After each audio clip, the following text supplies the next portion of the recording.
ഇന്നും നമ്മളോടൊപ്പം നമ്മുടെ ബഹുമാനപ്പെട്ട സംഗീത സംവിധായകൻ ശരത്താണ്. ഏറെ സ്നേഹത്തോടെ ഞാൻ ശരത്തിനെ ഈ വേദിയിലേക്ക് സ്വാഗതം ചെയ്യുന്നു.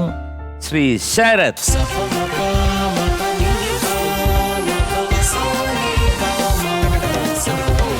വണക്കണ്ണ. ഇതെന്താണിത്? അടിപൊളി ഉടുപ്പ്, ഒരു 10 പവന്റെ മാല. എന്താ ഇത്? ഇപ്പൊ എത്ര ചിത്രങ്ങളില് മ്യൂസിക് ഡയറക്ഷൻ നടത്തുന്നത്? ഞാനിപ്പം ലേറ്റസ്റ്റ് ചെയ്ത DNA എന്നുള്ള ഫിലിമാണ് നമ്മുടെ TS സുരേഷ് ബാബു അണ്ണാച്ചിയുടെ ഫിലിം. ഇത് കഴിഞ്ഞിട്ടൊരു നല്ല ഒരു 4 മലയാള ഫിലിം ചെയ്യുന്നുണ്ട്. ഒരു തമിഴ് അതിയമാൻ എന്നുള്ള ഡയറക്ടർ. ചുമ്മാതല്ല, ഒരു ഡസൻ എന്ന് പറയാൻ പറ്റില്ല, ഏകദേശം അടുപ്പിച്ച് ഒരു 4-5 പടം. പ്ലീസ്. താങ്ക് യു അണ്ണാ.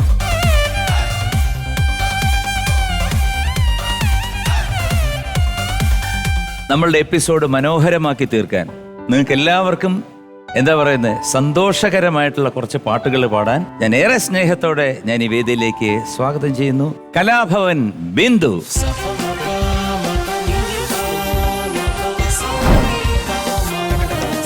നമസ്കാരം. നമസ്കാരം ബിന്ദു. പാടാം നേടാം ഇതിലൊന്ന് പങ്കെടുത്തു. എനിക്ക് തോന്നുന്നു ഇവിടെ പാടിയ കുറെ പാട്ടുകളൊക്കെ വൈറലായി. അതെ അതെ, ഒത്തിരി വ്യൂവേഴ്സ് ഉണ്ടായിരുന്നു. ഇപ്പൊ ഇവിടെ നിൽക്കുമ്പോ എന്ത് തോന്നുന്നു? വളരെ സന്തോഷം. ഇത്രയും നല്ലൊരു പ്ലാറ്റ്ഫോം കിട്ടിയതിന് ആദ്യം തന്നെ അമൃത ടിവിയോട് ഒരു നന്ദി പറയുന്നു. തീർച്ചയായിട്ടും. പിന്നെ ഇത് കണ്ടിട്ട് ഒരുപാട് പേര് വിളിച്ച് ഒത്തിരി വളരെ നല്ല അഭിപ്രായങ്ങളൊക്കെയാണ് പറഞ്ഞത്. അത് കേട്ടപ്പോ എന്ത് തോന്നി? വളരെ സന്തോഷം. ഇപ്പൊ എല്ലാരും തിരിച്ചറിയുന്നുണ്ട്, അതാണ് ഏറ്റവും. പ്രോഗ്രാംസ് കിട്ടുന്നുണ്ടോ? പ്രോഗ്രാംസ് കിട്ടുന്നുണ്ട്. അതുപോലെ പ്രോഗ്രാമിന് പോകുമ്പോ എല്ലാരും ചോദിക്കാറുണ്ട് ഈ പാടാൻ നേടാൻ പ്രോഗ്രാമില് പാടിയപ്പോ ആ പാട്ടൊന്ന് പാടാമെന്ന്. രഹസ്യം ചോദിച്ചോട്ടെ, ചോദിച്ചോ? പൈസ കൂട്ടിയോ? പൈസ ഇല്ല, വെറുതെ ചോദിച്ചൊന്നും പറയണ്ട, ഞാൻ ചോദിച്ചെന്നുള്ളേ ഉള്ളൂ. So all the best. അപ്പൊ ഏത് പാട്ടാണ് ആദ്യം പാടുന്നത്? ആദ്യം കാതോട് കാതോരം. ആഹാ, beautiful song by Ouseppachan. Enjoy.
Voice.